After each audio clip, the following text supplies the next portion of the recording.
기분 좋은 에너지가 가득한 정경의 클래식 2부는 우리나라 클래식 음악계 명사들을 모시고 음악 이야기를 나누는 수요 초대서로 출발합니다. 오늘 모신 초대 손님, 음악대학을 졸업하지 않은 피아니스트면서 마음을 사로잡는 입담으로 클래식 음악을 널리 소개하는 콘서트 가이드로도 활발하게 활동하고 계신 분입니다. 1990년대부터 추계예술대학교 후학을 양성했고요. 2004년도부터 3년 동안 예술의 전당 사장을 역임하신 피아니스트 김영배 교수님 나오셨습니다. 안녕하십니까? 안녕하세요. 교수님 반갑습니다. 네, 반갑습니다. 이렇게 제 방송에 나와주시고 영광입니다. 아이고, 제가 오히려 영광입니다. 제가 말씀을 너무 많이 들었는데 그리고 네. 저는 또 항상 객석에서 예, 예. 이 사장님 또 교수님을 뵀는데 이렇게 제 방송에 모시게 됐습니다. 네. 자, 요즘도 여전히 바쁘시다고 들었습니다. 뭐 현역 때만큼은 아니지만 제가 이제 정년을 했으니까요. 네. 그렇지만 뭐 아직은 일이 좀 있습니다. 그 하루를 시작할 때 제일 먼저 루틴 물어봐도 될까요? 아, 사실 이 첫 번째 질문이 이렇게 써 있어서 저도 굉장히 놀랐는데요. 네, 사실 뭐 루틴이라는 게 저녁 때 루틴은 있어요. 뭐 네. 책도 읽고 연습도 하고 조금씩이라도 이제 피아노 연습을 하려고 그러지만 네. 아침 제가 워낙 그 밤에 강한 사람이라 아, 그러시군요. 새벽 4시 정도에 자거든요. 그러니까 그래서 아침 한 10시, 11시에 일어나는데 오늘 주무실 시간에 네네 맞습니다. 그래서 아침 루틴이라는 게 그냥 네. 일어나서 씻고 그냥 허겁지겁 나가는 게 저희 루틴입니다. 점심 약속 같은 데 가려면 아, 그러시군요. 항상 오전 시간은 저한테는 악몽의 시간입니다. 그 오전 보통 4시에 주무시는군요. 네, 새벽 4시. 그게 어렸을 때부터 버릇이 돼 가지고요. 영 고쳐지질 않고 그다음 날 물론 이제 아침 9시부터 일이 있는 적도 있을 거 아닙니까? 교수님 그러면 카톡을 네. 제가 오전 1시나 2시 보내도 실례가 아니군요. 3시에 보내도 답이 가요. 잘 알겠습니다, 네. 교수님. 자, 여기서 김영미 교수님을 소개하겠습니다. 음악대학을 졸업하지 않은 피아니스트라는 독특한 경력을 지닌 김영배는 서울고등학교 재학 중 문교부 주최 전국 학생음악 콩쿠르에서 입상했습니다. 서울대학교 미학과 재학 중에 국립교향악단과 협연했고요. 2차례 독주회를 여는 등 일찍부터 큰 주목을 받았습니다. 대학 졸업 후 서울대학교 음악대학 대학원 피아노과로 진학해 정진우 교수를 사사했으며 미국 버지니아 주립대와 미국 카톨리 대학에서 랜든 벌루와 토마스 마스트로이안니 교수에게 사사했습니다. 1986년 귀국 후 가진 첫 독주회에 당시 원로 평론가와 작곡가 모임인 한국음악 팬클럽, 여러분 팬이 아니라 팬입니다. 팬클럽에서 수여하는 이달의 음악가상을 받았고요. 서울시립 교향악단, KBS 교향악단, 국립심포니, 부산시향, 대전시향, 수원시향 등 많은 오케스트라와 협연했습니다. 다양한 레퍼토리 발굴에도 힘을 기울여 쇼팽의 피아노 소나타 1번과 루빈스타인의 피아노 협주오 4번, 생상스의 피아노 협주오 3번 등을 한국 초연했습니다. 2004년부터 3년간 우리나라를 대표하는 극장 서울예술의 전당 사장을 역임했고요. 1990년부터 추계예술대학교 교수로 재직하고 있습니다. 오늘 정경의 클래식 수요 초대석 피아니스트면서 콘서트 가이드로 활동하고 있는 예술 경영가 김영배 교수님과의 음악과 인생 이야기 들려드립니다. 방송 들으면서 방송 소감이나 응원 문자 많이 보내주시기 바랍니다. 문자 번호는 샵1045, 짧은 문자 50원, 긴 문자는 100원의 정보 용료가 부과됩니다. 제가 예전에 객석에서 교수님 네. 그 자료를 이렇게 봤었는데 음흠. 음악대학을 졸업하지 않은 피아니스트라고 해서 엄청나게 주목을 받지 않았습니까? 네, 뭐 좀 글쎄요. 엄청난 주목보다는 하여간 좀 독특한 그래서 뭐 처음에 귀국했을 때는 네. 각 신문이나 방송에서 많이 다뤄주셨습니다. 아, 네, 시대를 앞서가신 것 특별하게. 같습니다. 뭐 그거는 아니지만 하여간 어떻게 우연히 그렇게 하다 보니까 네. 그 서울대학교 물리대학 미학과를 졸업하셨는데요. 네. 그럼 그 미학과 졸업하시고 나서 콩쿠르에 입상하신 겁니까? 고등학교 때 입상했고요. 아, 고등학교 때 네, 입상한 고등학교 거고요. 때. 그리고 뭐 어렸을 때부터 이제 피아노는 쳤지만 네. 집안이 이제 그 당시 뭐 제가 50년대생이니까 네. 남성이 음악을 한다는 거에 대해서는 이렇게 감히 엄두가 안 나던 그런 아. 시절이었어요. 그래서 네. 저희 집에서는 뭐 제가 음악한다는 사실을 꿈에도 생각을 안 했고 저도 사실 제가 음악을 할 거라는 생각을 못 했고 그렇기 때문에 예. 그냥 서울대학 남들 다 인문계 고등학교 나와서 서울대학을 들어갔고 근데 이제 고3, 고2, 고3 때 이제 음악이 좋아졌어요. 네. 음악이 물론 어렸을 때부터 피아노를 쭉 쳤고 좋은 선생님한테 피아노를 배웠었기 때문에 어 어머니께서 항상 무슨 직업을 하건 피아노를 남자가 치면 멋있지 않겠냐는 생각으로 그러니까 저는 하나도 이렇게 뭐 부담이 없는 피아노 연습을 했죠. 난 아마추어다. 이건 내 음. 직업이 아니다. 그러니까 편안하게 그냥 음악을 즐기면서 쳤는데 네. 대학 들어갈 때쯤 이제 고2, 고3 때 사춘기가 오면서 음악이 정말 정말 좋더라고요. 그래서 이것을 인생을 한번 걸어볼 만한 어, 음악이다라는 생각이 들었는데 고2 때 뭐 음악대학 가는 걸 결심하기 쉽지도 않고 네. 그리고 또 가족도 뭐 그걸 반겨하지도 않고 학교에서도 아주 펄쩍 뛰고 그래서 대학은 일단 인문계를 들어가고 그때부터 음악 전공하겠다고 마음을 바꿨습니다. 와. 네, 그 보통 그 음악을 전공하는 고등학생들은 네, 사춘기가 오면 네. 음악하기가 싫어지는데 뭐 그럴 수, 교수님은 사춘기가 네, 왔을 때 네, 음악을 오히려 더 좋아졌군요. 네. 너무 좋아가지고 뭐 음악만 듣고 피아노만 치고 그러니까 네. 처음 어렸을 때는 어머니가 피아노 안 친다고 하루에 2시간씩 꼭 치라고 강요하셨는데 네. 고2 때부터는 피아노 앞에만 앉고 책상 앞에 안 앉으니까 피아노 잠그시고 오디오는 갖다 파시고 네. 와. 뭐 그런 약간 재밌는 어려움이 있었습니다. 그렇군요. 그 예술고등학교와 또 예원, 음악대학을 나오지 않은 대신 이렇게 네. 다른 분야, 특히 미학 말씀하신 네. 부분을 공부했던 게 결과적으로 도움이 되지 않았을까 생각하는데 어떻습니까? 글쎄요. 그 학문이 직접적으로 저의 연주나 뭐 이런 데 도움이 안 음. 되지만 네. 사람의 연주라는 것이 그 사람이 살아온 인생의 모든 게 반영돼 있고 그 사람이 알고 있는 모든 지식, 지성, 무슨 경험 이런 것들이 다 쌓여서 음악에 반영된다고 생각할 때는 분명히 영향을 줬겠죠. 네. 그렇지만 어 직접적인 영향은 사실 완전히 다른 분야거든요. 철학, 미학 뭐 이런 부분은 우리가 감성적으로 들어가고 분석하고 막 이런 거하고는 또 다른 세계이기 때문에 네. 그게 직접적으로 영향을 줬다고 생각하지는 않는데 오히려 제가 미학 전공을 했다는 그런 타이틀 때문에 평론가 선생님들께서 김용배의 음악은 굉장히 분석적이고 뭐 이렇게 이성적일 거다라고 그래서 오히려 제가 조금 답답할 때도 좀 있어요. 그런 선입견이 있을 거 아닙니까? 와, 네, 그렇군요. 네, 그런 네. 선입견이 있기 때문에 프레임이 있기 때문에 오히려 좀 네네. 답답했다. 오히려 좀 어떨 때는 좀 그랬습니다. 오늘 파격적인 인터뷰인데요. 네네. 너무 좋습니다. 저도 이 지면으로 읽을 때는 네네. 사장님 교수님을 이렇게 지면으로 뵐 때는 이렇게 해서 이렇게 하셨겠구나 했는데 음, 오늘 실제로 대화를 나눠보니까 네. 새로 깨우치는 것이 네, 많습니다. 뭐 크게 멋진 인생의 그 청사진을 갖고 이렇게 한 게 아니고 어떻게 하다 보니까 알겠습니다. 네. 자, 여기서 김영미 교수님의 추천곡 한 곡 들어볼 텐데요. 어떤 곡 오늘 추천해 주십니까? 시벨리우스 교향곡 네. 1번 사막장? 네. 네, 제가 시벨리우스를 너무 좋아해서 그렇습니까? 뭐 사실 음악가가 어떤 작곡가를 특별히 좋아한다는 것은 있을 수가 없는 일이지만 네. 그래도 한 명만 고르라면 저는 시벨리우스입니까? 시벨리우스를 꼽겠어요. 근데 그렇습니까? 또 역설적으로 시벨리우스가 피아노 곡이 그렇게 많지는 않아요. 근데도 시벨리우스가 제일 좋습니다. 그래서 알겠습니다. 네. 어서 들어보겠습니다.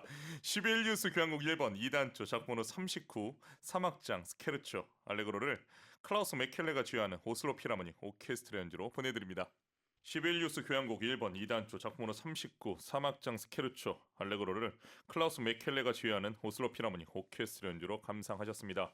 이현주님, 김용배 교수님, 사장님, 피아니스트, 50년대생, 미학과 입학. 뭐 하나 평범한 게 없네요. 교수님 그 사이에 저희 청취자분들이 다 분석을 했습니다. 이건 정, 맞긴 맞습니다만 아, 이게 정종숙님, 서울대 미학과가 대단한 분들을 많이 배출했군요. 김용배 교수님, 김민기님, 방시영님 모두 미학과 출신 위대한 음악가 점점점 보내주셨습니다. 사실입니까? 다 네, 뭐 미학과 그렇죠. 출신인가요? 네네. 네네. 와. 김윤서님 어린 시절의 기본기가 탄탄하셨나 봅니다. 김영배 교수님 뵙게 되어서 반갑습니다. 4379님 저는 매일 재택 근무하면서 듣고 있어요. 김영배 교수님 반갑습니다.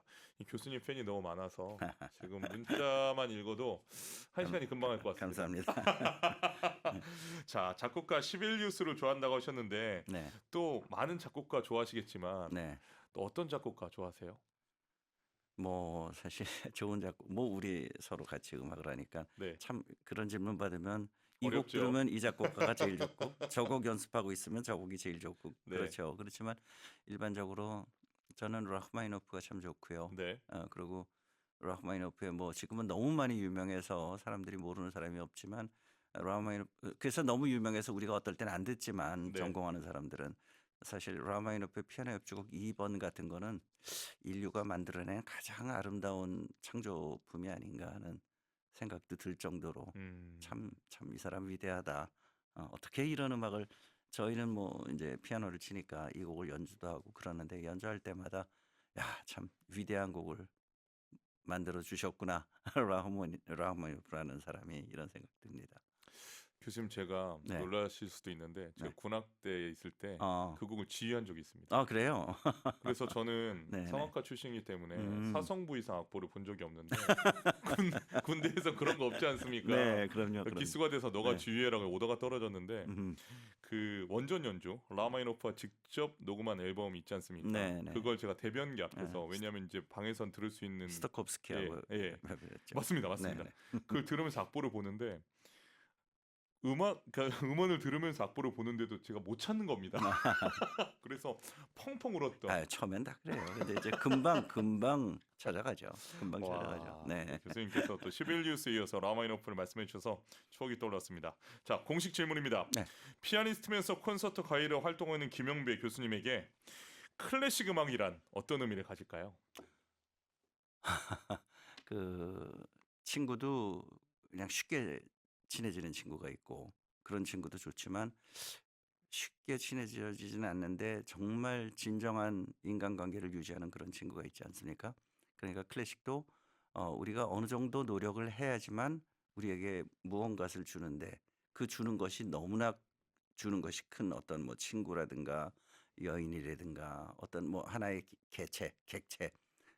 그러니까 우리가 조금만 더 그 대상에 대해서 노력을 하고 공부를 하면 100배 이상의 행복을 줄 수 있는 그런 게 클래식이 아닌가 합니다. 그러니까 아, 즉각적인 행복을 주지는 않지만 조금만 우리가 가까이 다가서면 정말 다른 행복에 비견될 수 없는 그런 행복을 주는 존재가 아닌가 합니다. 그렇죠. 네. 클래식이라는 친구는 끊임없이 연구하고 공부하고 다가가야 되는 네. 존재죠. 근데 다가가면 우리한테 정말 많은 것을 주죠. 아, 인상 깊습니다. 피아노를 처음 만난 건 언제였을까요? 4살 때입니다. 일찍 하셨네요. 그럼요. 그러니까 네. 뭐 그 4살 때 그리고 어머니께서 기억력이 많으셔 가지고 배울 때 정말 좋은 선생님한테 아마추어로 시키시는 거였는데도 네.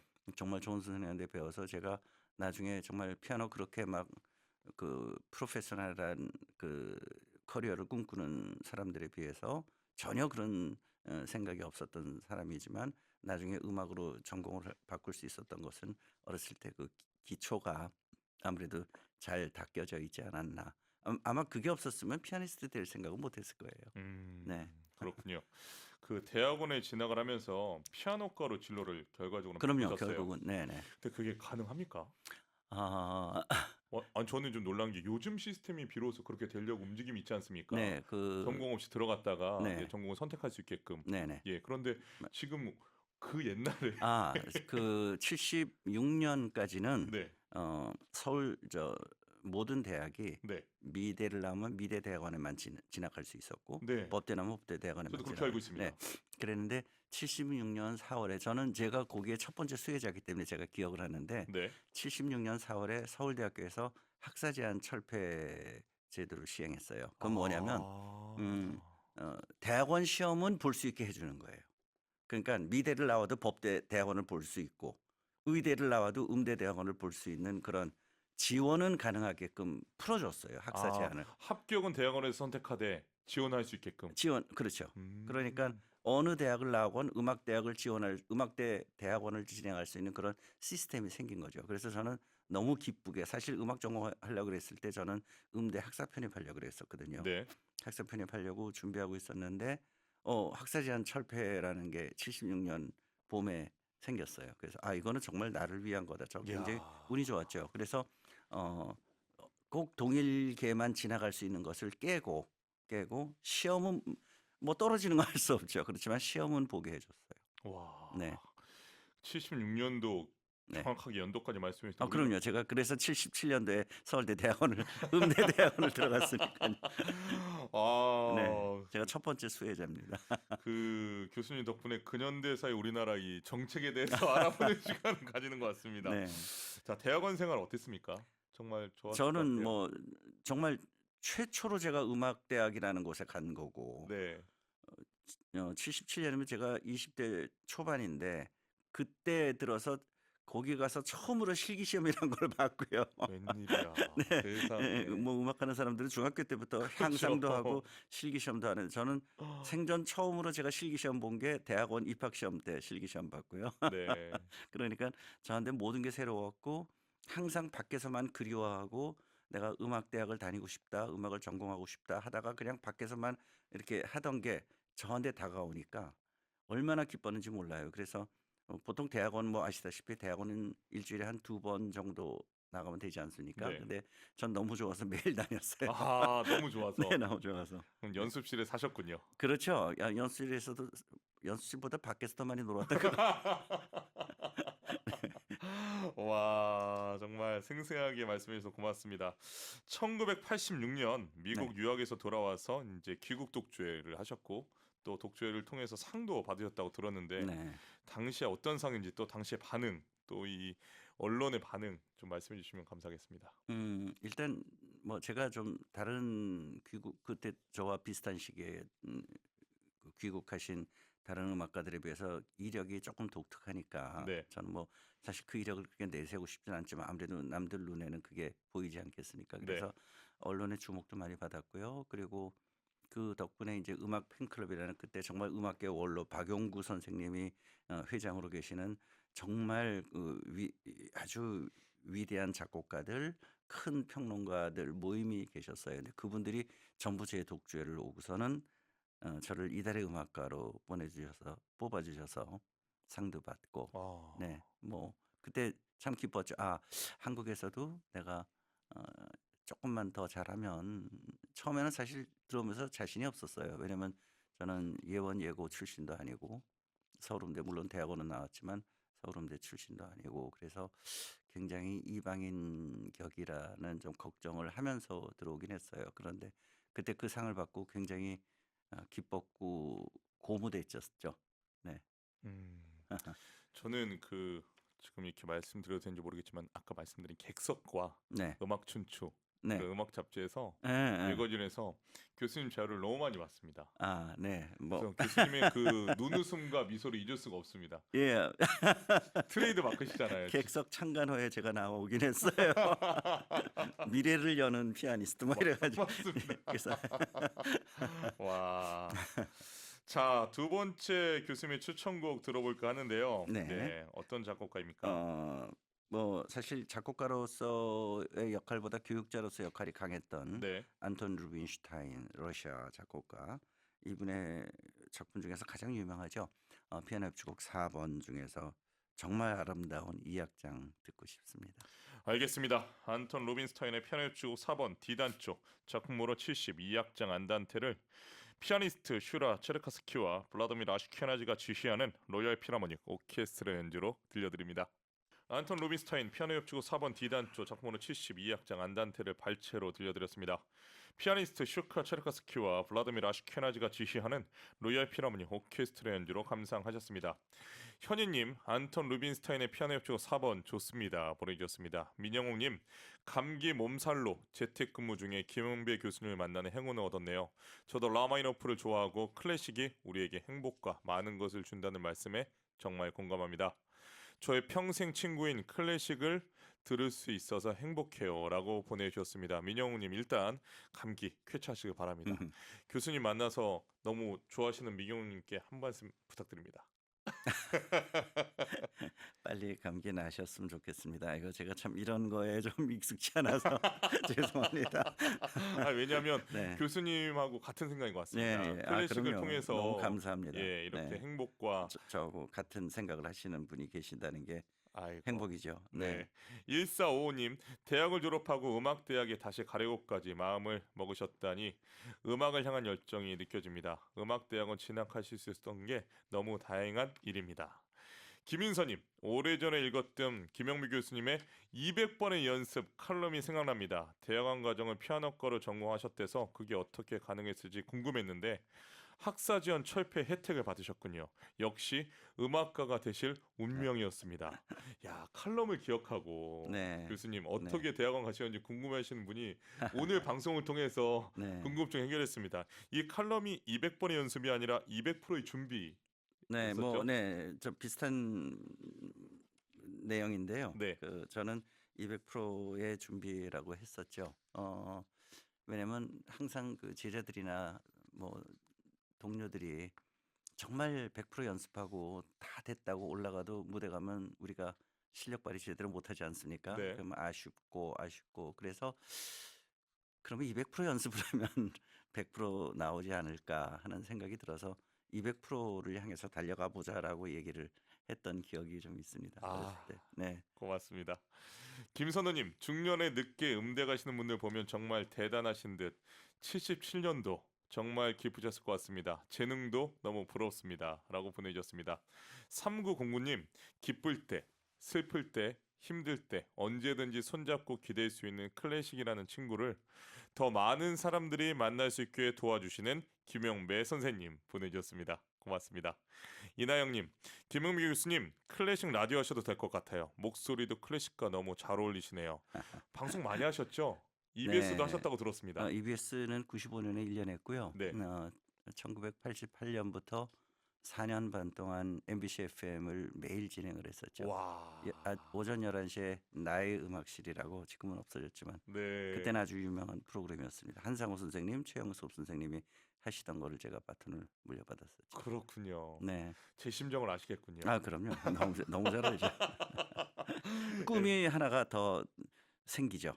예를 아, 들면 우리 음악가들은 연주에 나가야 되는데 네. 무슨 곡을 연주하는지 모른다는 공포 이런 거 꿈에서 많이 꾸지 않습니까? 맞습니다. 무대에 나가서 실수한다든가. 근데 이제 방송을 하다 보면 아침 10시인데 나는 지금 자고 있는 꿈.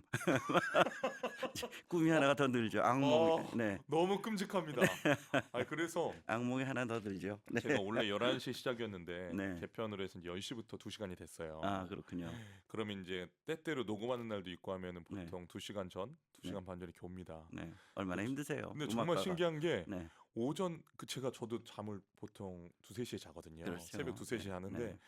오전 5시, 6시만 되면 스스로 눈이 떠지는 그러니까 겁니다. 저는 그게 참 대단하신 게 사실 음악가들 우리 특히 연주가들은 컨디션이 저녁 6시, 7시에 맞춰져 있습니다. 왜냐면 네. 그때 연주를 하니까. 네. 그러니까 자기의 모든 그 기나 컨디션이 저녁 6시, 7시에 제일 좋게끔 만들어지게끔 되어 있는데 그걸 아침에 하시려면 힘들죠. 그러니까 뭐 아시잖아요.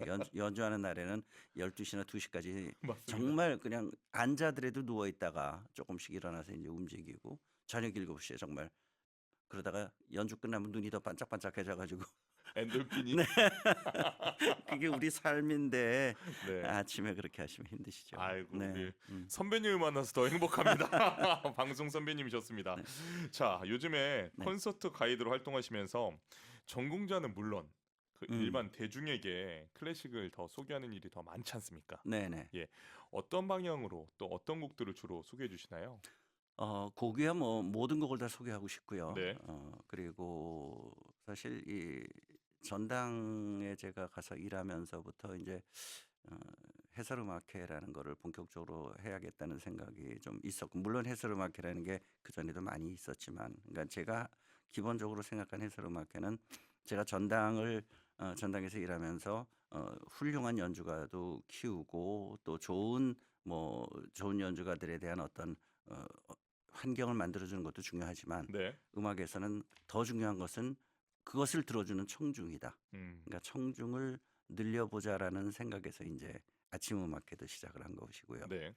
그래서 청중들이 클래식 음악하면 그냥 뭔지 모르게 멀리 있고 복잡하고 다가가기 힘들고 내 세계가 아니고 이런 생각하시는 분들에게 조금이라도 가까이 올 수 있는 것을 조금이라도 주면 '그래 한번 들어볼까?' 이런 마음을 갖게끔 그런 마음에서 이제 해설을 언제나 합니다. 네. 그러니까 항상 그 곡에 대한 궁금증이 일어나는 그런 거기까지 하고요. 그러니까 새로운 것은 얻었다는 생각은 들게 하되 '아 내가 이거를 이제 알았어.'라는 그런 기분 좋은 느낌은 들게 하되 교육받고 있다는 느낌은 안 들게 하는 게 저의 가장 큰 숙제입니다, 해설을 하면서. 아. 네. 곡에 대한 궁금증을 유발하면서 교육하는 느낌은 들지 않게. 교육받는다는 느낌은 안 들게 하는 거예요. 어려운데요. 네. 어렵죠. 그러니까 뭐 그렇지만 하여간 사람들이 흥미를 가질 수 있게 하는 그 제일 좋은 방법이죠. 아, 네. 알겠습니다. 클래식 가이드라는 용어를 교수님 혹시 처음 사용하신 겁니까? 뭐 저는 이 말이 언제 어떻게 생겼는지 모르겠어요. 네. 어떻게 생겼는지 모르겠는데 뭐 콘서트 가이드, 클래식 가이드 전 좋은 것 같아요. 예 어느 순간인가부터 이 단어를 사람들이 쓰시더라고요, 네. 이 공연장에서. 근데 해설 뭐 누구 이거보다 콘서트 가이드, 클래식 가이드 이런 명칭도 괜찮은 것 같습니다. 네. 제가 쓴 건 아닙니다. 피아니스트로 오를 때와 네. 콘서트 가이드로 무대 오를 때 네. 기분이 다르시죠? 많이 다르죠. 왜냐면 어떤가요? 뭐 쓰는 머리가 일단 다르겠죠. 좌뇌 우뇌가 다르죠. 감정을 하는 거 이거는 이성적인 거니까. 예. 그다음에 무엇보다도 비교적 연주하는 것보다는 쉽죠. 떨리 덜 떨려요. 음. 연주하는 건 뭐 아시다시피 거의 지옥이고요. 무대 나가기 전에는 거의 뭐 '내가 내일은 이 피아니스트 생활 끝이다.' 하고 그렇게 매번 다짐하지만 매번 다시 무대 나가지 않습니까? 그럼요. 끝나고 나면 아쉬워서 다시 한번 해 보자. 근데 해설할 때는 네. 그거보다는 또 다른 부담은 있지만 그 연주할 때처럼 그런 떨림은 오히려 없어요. 음. 그러니까 그렇지만 어떤 사명감 같은 건 더 커지죠. 연주할 할 때는 저만 생각하고 내가 만든 것을 내가 다 보여주겠다는 생각을 하지만 해설이라는 것은 어떻게 하면 논리적으로 사람들이 쉽게 그리고 진부하지 않게 너무 길다고 느껴지지 않게 이렇게 얘기할 수 있을까 하는 거를 항상 고민하기 때문에 나가기 전에 굉장히 머리가 아프죠. 알겠습니다. 5월 4일에도 네. 콘서트 가이드로 또 관객과 무대에서 만날 예정이라고 들었습니다. 어떤 일정입니까? 원래 네. 매월 넷째 금요일에 예술의 전당에서 제가 음악회를 해설을 하는데요. 네. 이번에는 어 4월 말에 하는 음악회가 5월 4 일로 바뀐 것이고요. 또 5월 4 일이기 때문에 바로 어린이날 전이라서 또 어린이들이 좋아할 수 있는 피터와 늑대도 하고 그 외에 다른 여러 곡들 같이 해서 이 음악회를 만들어 봤습니다. 아, 네. 또 어린이날 매달 특집 하는 공연이군요. 네네네. 예. 그 교수님은 예술의 전당에 끊임없이 살고 계시네요. 뭐 제일 가까울 수밖에 없죠. 네. 누구나 뭐 우리 음악하는 사람 다 그렇지 않습니까? 그렇죠? 아, 네. 알겠습니다. 자, 그럼 여기서 음악 한 곡 더 듣겠습니다. 이번에도 김영미 교수님의 추천곡인데요. 네. 이번에는 어떤 작곡가일까요? 어 사실 드보르작 하면 뭐 교향곡은 9 번, 8번 그리고 그렇죠. 음악을 조금 더 좋아하시는 분은 7 번, 6 번까지 들으시는데 네. 사실 이 4 번은 드보르작이 그보다 훨씬 젊을 때 그러니까 어 좀 더 세련되어지지 않은 드보르작의 어떤 날곡이라고 할까요? 음. 드보르작의 그 어떤 아주 청년적인 열정과 그런 것을 느끼게 아주 안성맞춤인 곡입니다. 그래서 들어보시면 아시겠지만 '와 드보르작이 이런 곡도 썼구나.' 하는 생각이 드실 겁니다. 4 번의 사막장. 어서 듣고 싶습니다. 드보라자크 교향곡 4번 D단조 작품으로 13 사막장 스케르초를 이르지 벨롤라베크가 지휘하는 체코 필하모니 오케스트라 연주로 들려드립니다. 드보라자크 교향곡 4번 D단조 작품으로 13 사막장 스케르초를 이르지 벨롤라베크가 지휘하는 체코 필하모니 오케스트라 연주로 감상하셨습니다. 박영수님, 저는 예술의 전당에서 매달 김영배 선생님의 클래식 해설을 잘 듣고 있습니다. 와우. 조아라님, 콘서트 가이드 김영배 교수님 멋지세요. 김혜리님, 강릉에 가는 길에 듣고 있어요. 비온 뒤 맑음이라더니 날씨도 정말 좋네요. 김영배 교수님, 반갑습니다. 목소리도 클래식이랑 너무 잘 어울리네요.라고 보내주셨습니다. 아시는 분 아니시죠? 네. 뭐 아는 사람 같기도 합니다. 예, 교수님께서 말씀하지 말라고 저한테 말씀하셨는데 오픈하겠습니다. 우리 따님께서 문자 메시지를 보내주셨습니다. 강릉여행 잘 다녀오시길 바랍니다. 반갑습니다. 이기용님, 김용미 교수님, 예당 노비에서 뵈면 인사하겠습니다. 아는 체 해주십시오. 네. 꼭 교수님, 그러겠습니다. 저희 청취자가 이제 인사를 많이 할 겁니다. 네네. 인사 좀 아유 받아주십시오. 저야 뭐 너무 기쁘죠. 교수님, 네. 지금 음. 무거운 질문일 수도 있습니다. 솔직히 말씀드린 교수님께서 활동을 전성기에 하셨던 그 네. 시기는 네. 우리나라 클래식의 어떻게 보면 네. 황금기였지 않습니까? 네, 네. 하지만 지금 그때보다 GDP는 올라가고 우리가 선진국이 되었는데도 불구하고 네. 우리나라의 훌륭한 연주자들이 매일 승정보를 전해주는데 네. 솔직히 네. 음대는 없어지고 있고 아하. 또 이제 무대는 사라져가고 있다라는 이야기들을 종종 언론에 듣습니다. 네. 어떻게 생각하십니까? 뭐 음악이라는 직업 자체가 워낙 어렵고 네, 또 음대가 줄어든다는 거는 어 또 다른 너무나 많은 다른 직업이 또 새로 생겼기 때문에 네, 사람들이 상대적으로 음악에 집중할 수 있는 그런 것보다는 너무나 다른 너무나 다채로운 그런 직업의 영역이 있기 때문에 그런 게 아닌가 하고요.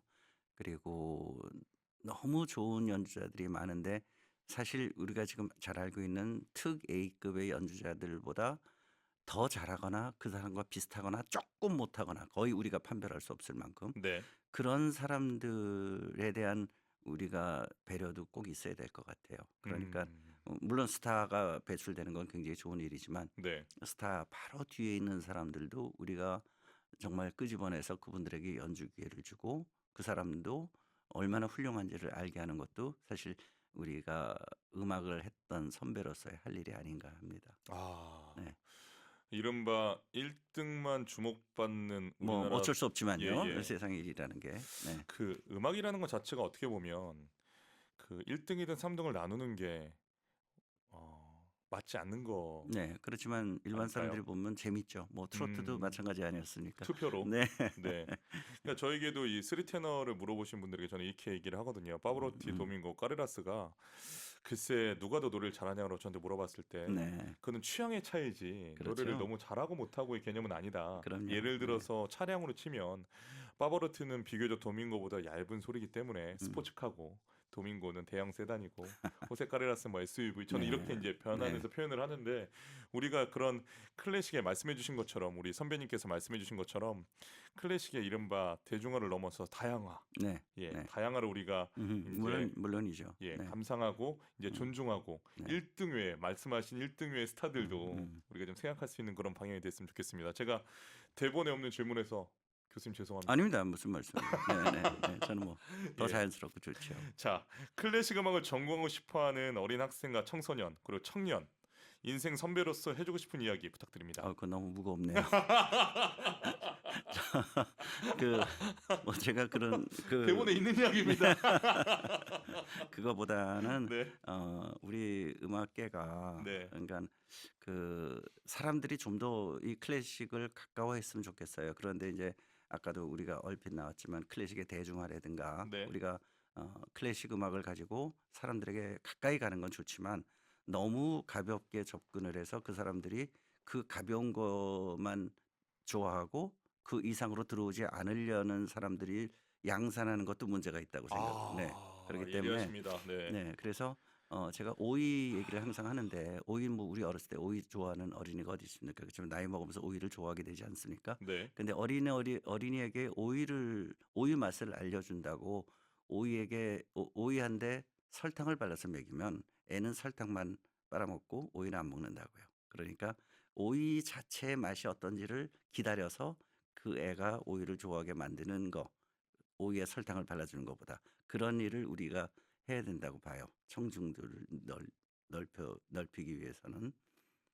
와, 제가 오늘 매수 배우고 있습니다, 아니요, 교수님. 선생님. 무슨 말씀이십니까? 네. 와, 이 오이의 비유는 정말 기가 막힌데요. 네. 예. 뭐 제가 저는 참고로 지금도 오이를 별로 안 좋아합니다. 그렇죠. 네. 우리가 그 클래식을 대중화시킨다라는 것 때문에 너무 쉬운 곡들만 네. 레파토리 하고 오히려 어떨 때는 편곡까지 해 가지고 예, 네. 그 뒤를 이끌어가지 못한다라는 건 저희의 또 책임이 있는 거 아닙니까? 네, 그럼요. 그러니까 제대로 된 걸 보여주면서 아주 좋은 걸 보여주면서 그게 왜 이렇게 좋은가를 설명해 주고 그것을 좋아하게 만드는 게 저희의 의무겠죠. 아, 교수님 정말 깊고도 철학 있는 말씀 너무 감사합니다. 오늘의 마지막 질문 드리겠습니다. 김용배의 꿈은 무엇입니까? 제가 뭐 70인데 이제 그 아닙니다. 교수님 무슨 말씀이십니까? 100세 시대입니다. 저 그냥 이 좋은 클래식, 이 좋은 음악을 제가 아는 것만큼, 그리고 제가 음악에서 느끼는 행복감을 사람들에게 어떻게 하면 더 많이 전달해 줄 수 있느냐. 사람들이 저가 느끼는 행복을 어떻게 하면 더 많이 저하고 비슷하게 느낄 수 있을까를, 또 느껴지게 할 수 있을까를 계속 고민하고, 그게 제가 생각하는 가장 큰 저의 인생의 목표고 꿈입니다. 아, 눈물이 나는데 어떡하죠, 교수님? 제가 남자 올린 건 처음인 것 음. 아, 우리 선배님 오늘 뵈면서 제가 너무너무 행복합니다. 교수님 제가 고3 때 음악했거든요. 네. 그런데 교수님 말씀하신 대로 늦게 음악을 시작했지만 지금 클래식 음악 예를 들어서 저 이런 비유를 많이 합니다. 천억을 가질래 고소영 교수님처럼 노래 한 번에 부를 수 있는 시간을 줄까 하면 저는 망설임 없이 후자거든요. 그럼요. 망설임이 네, 없습니다. 네, 근데 네, 이 얘기를 고소영 교수님한테 말씀드리니까 네. 나는 100억만 주면 줄 수 있다고 우스갯소리를 말씀하신 건데 즐겁습니다. 그만큼 네, 그만큼 저도 제가 알고 있는 제가 아주 작게 알고 있지만 네, 요거를 전달하고 싶어서 네, 이렇게 안달이고 그래서 음, 사람들의 에너지 넘친다고 하는데 오늘 교수님 네. 또 이 선배님을 보면서 너무 행복합니다. 감사합니다. 교수님 제가 더 열심히 하겠습니다. 아유, 무슨 말씀을요. 자, 권혜경님, 김영미 교수님 정말 울림이 있는 말씀이십니다. 모든 직업에 해당되는 말씀이십니다. 클래식의 대중화 파이팅입니다. 안영덕님, 1등 뒤에 계신 연주자님들께 무대에 오를 수 있는 기회를 줘야 한다는 말씀 마음에 남습니다. 김영배 교수님, 오늘 좋은 말씀 감사합니다. 우리나라를 대표하는 예술의 전당 사장도 역임을 하셨고요. 또 후학양성에 존경받는 교수님으로 또 명예롭게 퇴임을 하셨습니다. 하지만 지금도 변함없이 예술의 전당을 포함한 여러 무대에서 클래식 콘서트 가이드로서 우리에게 클래식의 다양화를 전파하고 있는 김영배 교수님을 오늘 만났습니다. 여러분 어떤 시간 보내셨습니까? 저는 울림이 가득했습니다. 교수님 다시 한번 출연해주셔서 감사하고요. 아유, 제가 오히려 감사합니다. 앞으로 네, 계속 정경의 클래식에서 교수님 응원할 겁니다. 네, 감사합니다. 교수님 정말 감사합니다. 네, 감사합니다. 오늘 정경의 클래식 수요 초대석에서 피아니스트면서 콘서트 가이드로 활동하고 계신 김영배 교수님과 함께했습니다.